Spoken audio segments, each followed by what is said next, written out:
Dobrodošli, dragi moji mentalno stabilni ili bar mentalno stabilniji od vašeg internetskog provajdera kad vam nestane Wi-Fi usred Netflixa.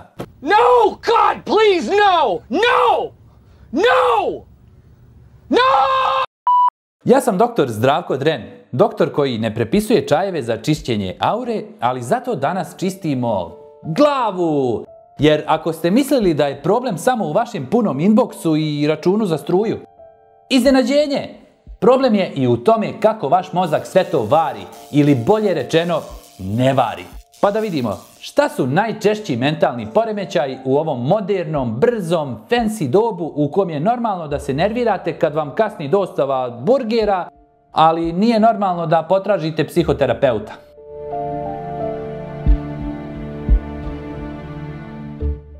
Prvo, anksiozni poremećaj. Šta je to? To je kad vaš mozak drži nogu na gasu. Stalno. Brinete o stvarima koje se nisu ni desile. Brinete i kad nemate o čemu da brinete. Srce lupa, ruke se znoje, misli jure, socijalna anksioznost, panični napadi, fobije. Sve to stane pod ovo divno šareno ime. Kako nastaje? Kombinacija genetike? Da, stvarno. Hemije u mozgu i činjenice da živimo u društvu gdje je normalno raditi 2 posla da biste platili 1 stan. Roditelji, trauma, previše kofeina. Sve može pogurati ovu žurku u glavi. Kako se liječi? Psihoterapija. Kognitivno-behavioralna terapija je zlatni standard. Da, to je ono za što psiholozi godinama uče kako bi servisirali vaše misli. Ne taj servis. Ponekad i lijekovi, anksiolitici, antidepresivi i ne, nije sramota popiti tabletu kad mozak pišti. E sad, da li je opasno to stanje anksioznosti? Samo po kvalitet života. Ne ubija direktno, ali može da vas zakuca za krevet, da se izolujete, da propustite pola života jer ste uvjereni da nešto strašno dolazi. A ništa ne dolazi osim novog računa. Dakle, dugoročno jeste opasno jer, znate, uzrok većine bolesti je upravo vaša glava. Dalje, depresija. Šta je to? Više od obične tuge, produžena praznina, bezvoljnost, umor, nesanica ili spavanje po 12 sati. Gubitak volje za stvari koje ste voljeli. Ponekad ide i do suicidnih misli. A kako nastaje? Pa ponekad je genetika, ponekad trauma, ponekad hronični stres. A ponekad jednostavno kombinacija svega, jer mozak voli komplikovati i zajebavati. Kako se liječi? Razgovor, psihoterapija, često i lijekovi, antidepresivi.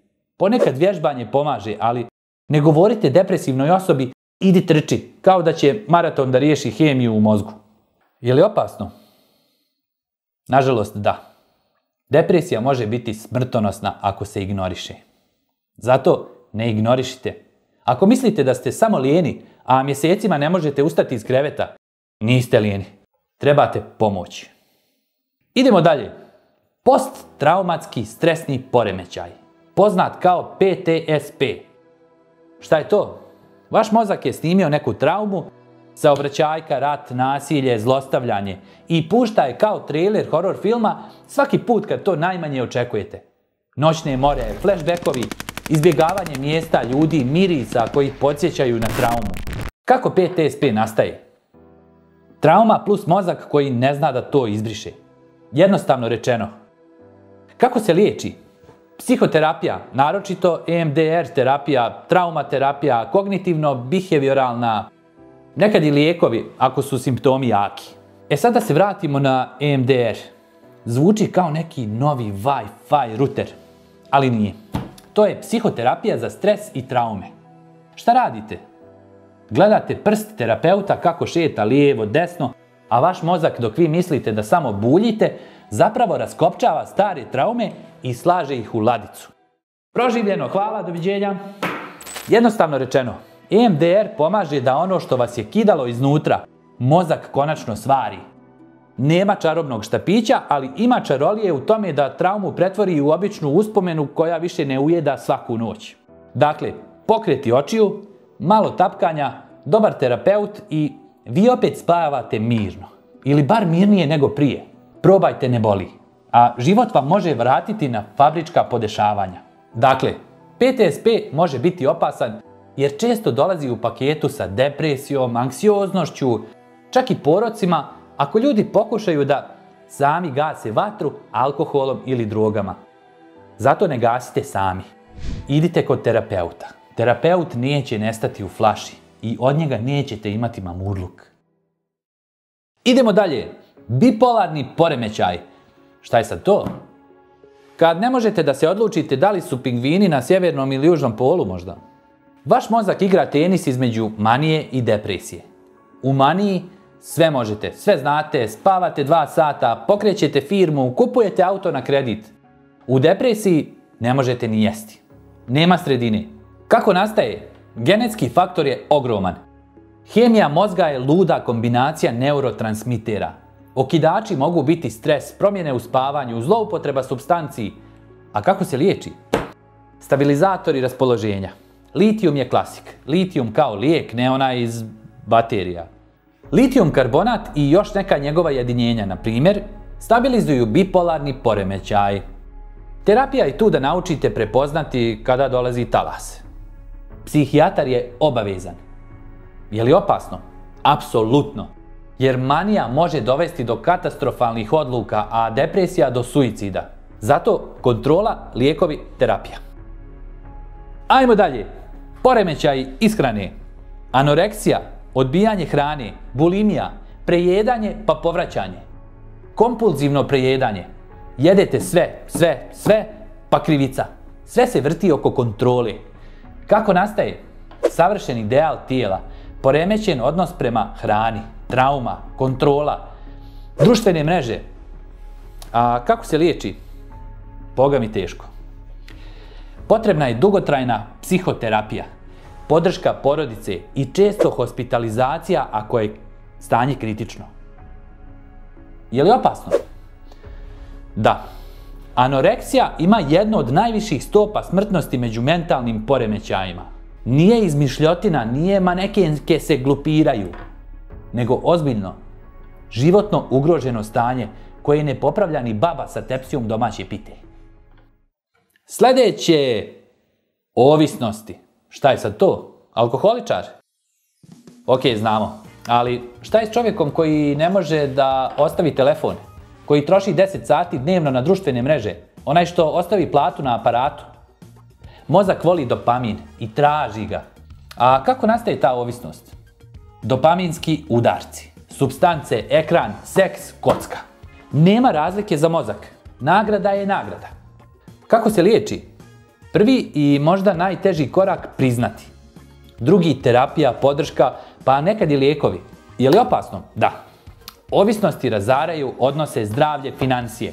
Digitalne ovisnosti ne ubijaju direktno, ali ubijaju vrijeme i fokus, a vrijeme nemamo na bacanje. Ok, sada poremećaj ličnosti. Kompleksno. Granični poremećaj. Intenzivne emocije, strah od napuštanja i sad tu ima više vrsta. Narcistički. Grandioznost, manipulacija, nedostatak empatije. Antisocijalni.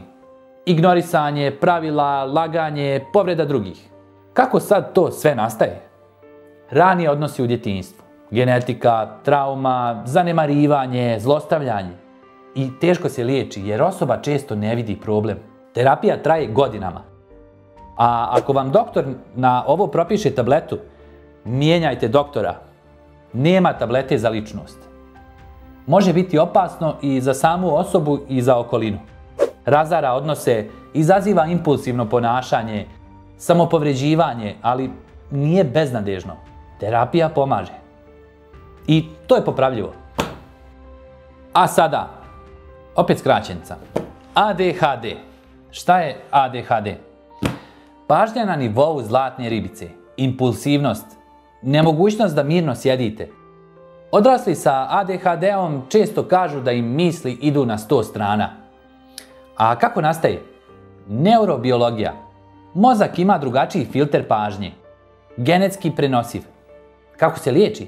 Terapija, lijekovi, stimulansi poput metilfenidata.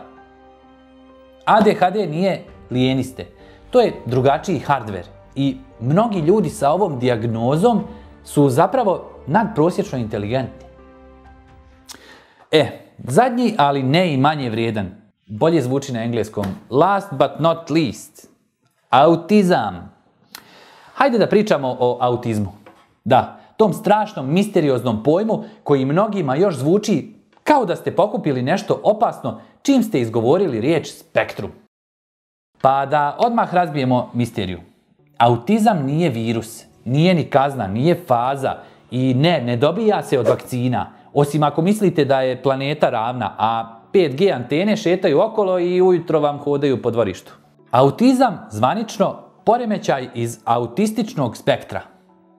Znači da mozak funkcioniše malo drugačije, ne pogrešno, ne pokvareno, samo drugačije. Ljudi s autizmom mogu imati poteškoće u socijalnoj komunikaciji. Ne zato što su nepristojni, nego zato što ne barataju lažnim smiješkom, skrivenim značenjima i svim onim reci jedno, misli drugo igrama koje neautisti obožavaju. Mnogi ljudi s autizmom vole rutinu, vole red, vole da stvari budu onakve kakve jesu. I to vas zbunjuje jer, zamislite, neko želi da se drži plana. Katastrofa. A onda su tu čula. Neka djeca ili odrasli s autizmom mogu imati pojačanu ili smanjenu osjetljivost.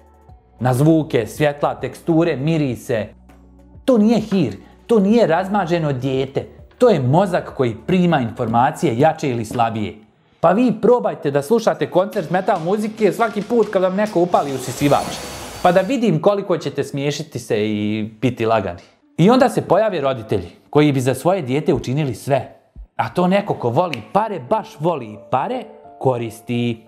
Od terapija, logopeda, defektologa do nažalost nekih magičnih instant rješenja koja obećavaju izlječenje. Pa da budemo jasni, autizam se ne liječi jer nije bolest. Nema antibiotika, nema čarobne pilule. Postoji podrška, terapije, edukacija, prilagođavanje okruženja i najvažnije prihvatanje. I još nešto, ljudi s autizmom nisu genijalci u matematici, po defaultu. Ne znaju svi s autizmom da odmah izračunaju koliko je 9876 puta 2345. Neki znaju, neki ne. Isto kao i svi ostali. Na kraju dana, autizam znači da osoba vidi svijet kroz drugačije naočale. Problem je što mi ostali stalno insistiramo da skinu te naočale umjesto da ponekad i mi obujemo njihove cipele. Ili barem da ih pustimo da hodaju svojim putem.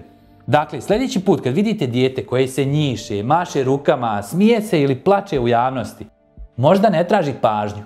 Možda samo pokušava da se snađe u svijetu koji je za njega previše bučan, svijetao, nepredvidiv. I znate šta? Možda bismo svi mogli da budemo malo manje bučni, svijetli i previše pametni. I malo više ljudi. Brate, pa kako sad da postanemo ljudi? Taman smo se odvikli od toga. I šta smo naučili?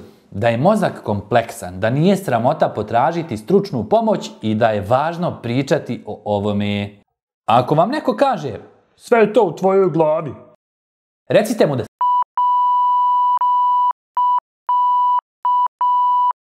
ili zato idem kod stručnjaka koji zna šta radi, umjesto da slušam tebe koji ne znaš ni gdje ti je pasoš. Ja sam doktor Zdravko Dren, doktor koji vas podsjeća, mentalno zdravlje nije luksuz, nego osnovna higijena. Idite kod terapeuta, popijte tabletu ako baš treba, to neka on odluči. Ne vi. I ne zaboravite, brinite o glavi, jer kad glava ode, džaba vam sve ostalo.